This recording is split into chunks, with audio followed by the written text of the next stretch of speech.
Hello ಮಕ್ಕಳೇ, ನಮಸ್ತೆ. ಹಿಂದಿನ ವಿಡಿಯೋದಲ್ಲಿ ಮಕ್ಕಳೇ ನಾವು ಪಾಸಿಟಿವ್ ನಂಬರ್ಸ್ ಹಾಗೂ ನೆಗೆಟಿವ್ ನಂಬರ್ಸ್ ಬಗ್ಗೆ ಕಲ್ತ್ಕೊಂಡಿದ್ದೀವಲ್ವಾ.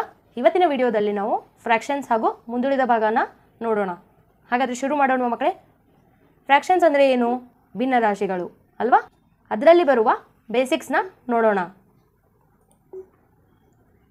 ಭಿನ್ನರಾಶಿಯಲ್ಲಿ ಒಂದು ಮೇಲ್ಗಡೆ ಭಾಗನ ನ್ಯೂಮರೇಟರ್ ಅಂತ ಕರಿತೀವಿ, ಅಂದರೆ ಅಂಶ ಅಂತ ಕರಿತೀವಿ ಕನ್ನಡದಲ್ಲಿ.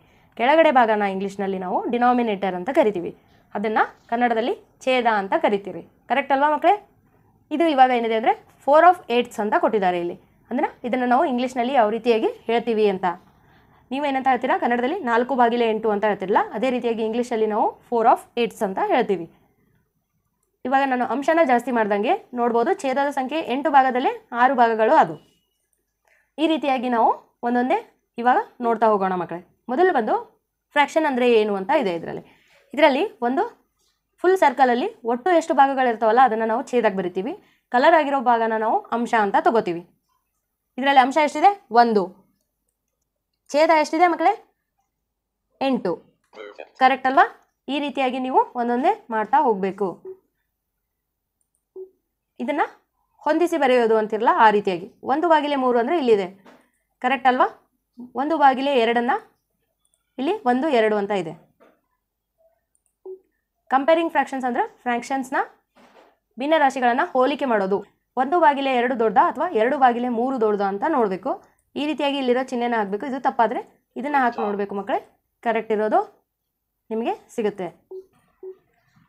ನೆಕ್ಸ್ಟ್ ಫ್ರ್ಯಾಕ್ಷನ್ಸಲ್ಲಿ ಈಕ್ವಿವ್ಯಾಲೆಂಟ್ ಫ್ರ್ಯಾಕ್ಷನ್ಸ್ ಅಂತ ಬರುತ್ತೆ. ಇದರಲ್ಲಿ ಏನು ಅಂತ ಅಂದರೆ, ಒಂದು ಫ್ರ್ಯಾಕ್ಷನ್ಸ್ನ ಕಡಿಮೆ ಮಾಡೋದನ್ನ ನಾವು ಸಂಕ್ಷಿಪ್ತ ರೂಪ ಅಂತ ಕರಿತೀವಿ. ಫ್ರ್ಯಾಕ್ಷನ್ಸ್ನ ಜಾಸ್ತಿ ಮಾಡೋದಕ್ಕೆ ವಿಸ್ತರಿಸಿದ ರೂಪ ಅಂತ ಕರಿತೀವಿ. ಇಲ್ಲಿ ನೋಡ್ಬೋದು ನೀವು ಯಾವ ರೀತಿಯಾಗಿ ಇದೆ ಅಂತ. ಅದರದ್ದು ಕಲಿಕೆಯ ಭಾಗ ಇದೆ, ಇಲ್ಲಿ ಎಕ್ಸಸೈಸಸ್ ಇದೆ. ಇಲ್ಲೇನಿದೆ? 30/48 ಅಂತ ಇದೆ. ಇದರಲ್ಲಿ ಎಷ್ಟು ಭಾಗ ಇದೆ? 1, 2, 3, 4, 5 ಭಾಗ ಕಲರ್ ಆಗಿದೆ. ಸೊ 5/8 ಅಂತ ಕೊಟ್ಟು ಇಲ್ಲಿ ಟಿಕ್ ಮಾರ್ಕ್ ಮೇಲೆ ಮಾಡಿದ್ರೆ ಕರೆಕ್ಟ್ ಅಂತ ಬರುತ್ತೆ. ಅರ್ಥ ಆಯ್ತಲ್ಲ ಮಕ್ಕಳೇ? ನೆಕ್ಸ್ಟ್ ಎಕ್ಸ್ಪ್ಯಾಂಡೆಡ್ ಅಂದರೆ ಇದನ್ನು ಜಾಸ್ತಿ ಮಾಡೋದು. 1/2 ಅಂತ ಇದೆ. ಇಲ್ಲಿ 5 ಎಷ್ಟು ಬರುತ್ತೆ? 10. ಕರೆಕ್ಟ್ ಅಲ್ವಾ ಮಕ್ಕಳೇ? ಅದೇ ರೀತಿಯಾಗಿ ಈಕ್ವಿವ್ಯಾಲೆಂಟ್ ಫ್ರ್ಯಾಕ್ಷನ್ಸ್ ಅಂದ್ರೆ ಇಲ್ಲಿ ಎಷ್ಟು ಭಾಗ ಕಲರ್ ಆಗಿದೆ ಅದನ್ನು ನಾವು ಇಲ್ಲಿ ಟೈಪ್ ಮಾಡ್ತಾ ಹೋಗಬೇಕು. 2 ಅಂತ ಇದೆ, 2 ಅಂತ ಮಾಡಬೇಕು. ಓಕೆ. ನೆಕ್ಸ್ಟ್ ಬಂದು ಈಕ್ವಿವ್ಯಾಲೆಂಟ್, ಇದನ್ನು ಫ್ರ್ಯಾಕ್ಷನ್ಸ್ನ ಮ್ಯಾಚ್ ಮಾಡೋದು ಅಂದರೆ ಹೊಂದಿಸಿ ಬರೆಯೋದು. ಈ ರೀತಿಯಾಗಿ ಯಾವ್ದು ಸಮನಾಗಿದೆ ಅಂತ ನೋಡಿ ಅದನ್ನು ಹೊಂದಿಸ್ತಾ ಹೋಗಬೇಕು ನೀವು. ನೆಕ್ಸ್ಟ್ ಈ ರೀತಿಯಾಗಿರೋದನ್ನು ನೆಕ್ಸ್ಟ್ ಎಕ್ಸ್ಪ್ಯಾಂಡೆಡ್ ಫಾರ್ಮಲ್ಲಿ ಯಾವ್ದು ಬರುತ್ತೆ ಅನ್ನೋದನ್ನ ನೋಡಿ ಅದನ್ನು ಹೋಲಿಸಬೇಕು. ಫ್ರ್ಯಾಕ್ಷನ್ಸಲ್ಲಿ ಕೂಡ ಕೂಡಿಸೋದು, ಕಳೆಯೋದು, ಗುಣಾಕಾರ, ಭಾಗಾಕಾರ ಅಂತ ಬರುತ್ತೆ. ನಾನಿವಾಗ ಕೂಡಿಸೋದ್ರನ್ನ ತೋರಿಸ್ತೀನಿ. ಕೂಡಿಸೋದನ್ನ ನೋಡ್ಬೋದು, ಲೆಕ್ಕ ಯಾವ ರೀತಿ ಮಾಡ್ತಾ ಇದ್ದೀವಿ ಅಂತ. ಇಲ್ಲಿ ಕಲಿಕೆಯ ಭಾಗ ಇದು. ಇದರಲ್ಲಿ ಅದನ್ನು ನಿಮಗೆ ತಿಳಿಸ್ಕೊಡ್ತಾರೆ ಯಾವ ರೀತಿ ಮಾಡೋದು ಅಂತ. ಇದು ಬೇರೆ ಬೇರೆ ಛೇದಗಳಿದ್ದಾಗ ಯಾವ ರೀತಿ ಲೆಕ್ಕನ ಮಾಡ್ತೀವಿ ಅಂತ ಇರುತ್ತೆ ಅದು. ಸೊ ಒಂದೊಂದೇ ಮಾಡ್ತಾ ಹೋಗೋಣ. ಇವಾಗ ಎರಡಕ್ಕೂ ಸೇಮ್ ಛೇದ ಇದ್ದಾಗ ಏನು ಬರುತ್ತೆ? ಅಂಶ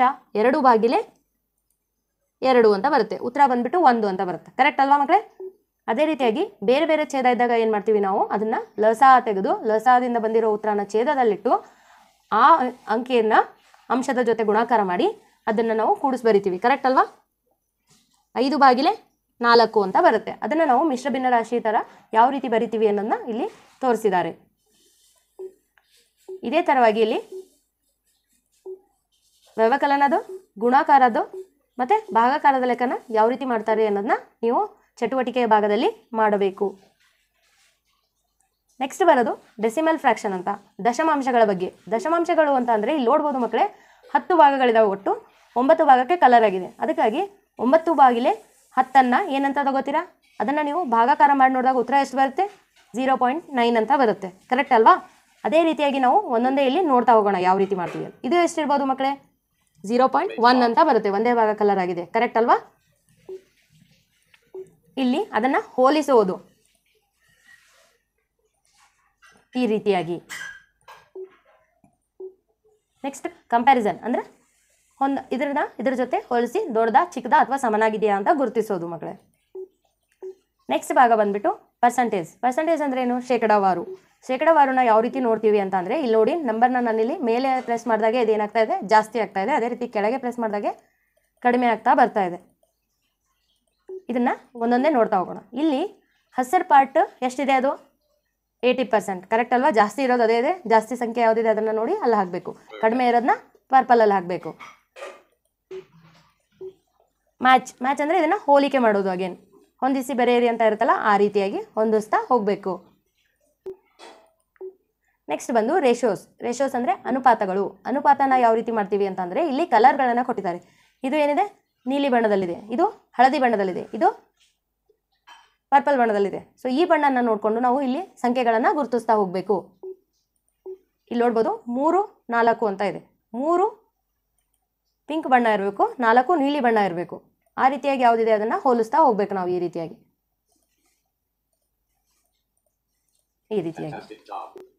ನೆಕ್ಸ್ಟ್ ಬಂದು ರೇಷಿಯೋಸ್ನ ಜೋಡಿಸ್ತಾ ಹೋಗಬೇಕು. ಇವಾಗ 3, 3 ಅಂತ ಅಂದರೆ 3, 3ನ್ನ ಜೋಡಿಸ್ಬೇಕು. 4, 1 ಅಂದರೆ 4, 1ನ್ನ ಜೋಡಿಸ್ಬೇಕು. ಇವಾಗ ಬಂದು ನಾವು ಶೇಪ್ಸ್ ಆ್ಯಂಡ್ ಸಾಲಿಡ್ಸ್ನ ನೋಡೋಣ. ಶೇಪ್ಸ್ ಆ್ಯಂಡ್ ಸಾಲಿಡ್ಸ್ ಅಂದರೆ ಆಕೃತಿಗಳು ಮತ್ತು ಘನಾಕೃತಿಗಳ ಬಗ್ಗೆ ನೋಡೋಣ. ಇಲ್ಲಿ ಮೊದಲು ನೋಡ್ಬೋದು ನೀವು, ಇಲ್ಲೆಲ್ಲ ಇಷ್ಟೊಂದೆಲ್ಲ ಆಕೃತಿಗಳನ್ನು ಕೊಟ್ಟಿದ್ದಾರೆ. ಅದ್ರ ಬಗ್ಗೆ ಇಲ್ಲಿ ಒಂದೊಂದೇ ಕ್ಲಿಕ್ ಮಾಡ್ತಾ ಹೋದಂಗೆ ಅದರದ್ದು ಏನಂತ ಕರಿತೀವಿ ಮತ್ತು ಅದರದ್ದು ಸುತ್ತಳತೆ ಎಷ್ಟು, ವಿಸ್ತೀರ್ಣ ಎಷ್ಟು ಅನ್ನೋದನ್ನ ಇಲ್ಲಿ ಕೊಟ್ಟಿದ್ದಾರೆ. ಅದನ್ನು ನೀವು ಸೂತ್ರಗಳನ್ನು ನೋಡಿ ನೆನಪಿಟ್ಕೊಳ್ಳೋಕ್ಕೆ ಈಸಿ ಆಗುತ್ತೆ ಮಕ್ಕಳೇ. ನೆಕ್ಸ್ಟ್ ಘನಾಕೃತಿಗಳದ್ದು ಮೇಲ್ಮೈ ವಿಸ್ತೀರ್ಣ ಮತ್ತು ಘನಫಲನ ಕೊಟ್ಟಿದ್ದಾರೆ. ಅದನ್ನು ನೀವು ಇಲ್ಲಿ ನೋಡಿಬಿಟ್ಟು ತಿಳ್ಕೋಬಹುದು. ಇಲ್ಲಿ ಚಿತ್ರಗಳನ್ನು ಕೊಟ್ಟಿದ್ದಾರೆ, ಅದರ ಹೆಸರನ್ನ ಇಲ್ಲಿ ಕೊಟ್ಟಿದ್ದಾರೆ. ಅದನ್ನು ನೀವು ಮ್ಯಾಚ್ ಅಂದರೆ ಹೊಂದಿಸಿ ಬರೆಯಿರಿ ಅಂತಾರ. ಇದೇನಿದೆ ಇದು ರೆಕ್ಟ್ಯಾಂಗಲ್ ಅಂತ ಇದೆ, ಇದು ಪೆಂಟಾಗೋನ್. ಕರೆಕ್ಟ್ ಅಲ್ವಾ? ಈ ರೀತಿಯಾಗಿ ಒಂದೊಂದೇ ನೀವು ಮಾಡ್ತಾ ಹೋಗಬೇಕು. ನೆಕ್ಸ್ಟ್ ಬಂದುಬಿಟ್ಟು ಶೇಪ್ ಮೇಕರ್. ಇಲ್ಲಿ ಒಂದು ಚೌಕಾಕಾರದ ಚಿತ್ರನ ನಾವು ಇಳಿಸಬಹುದು.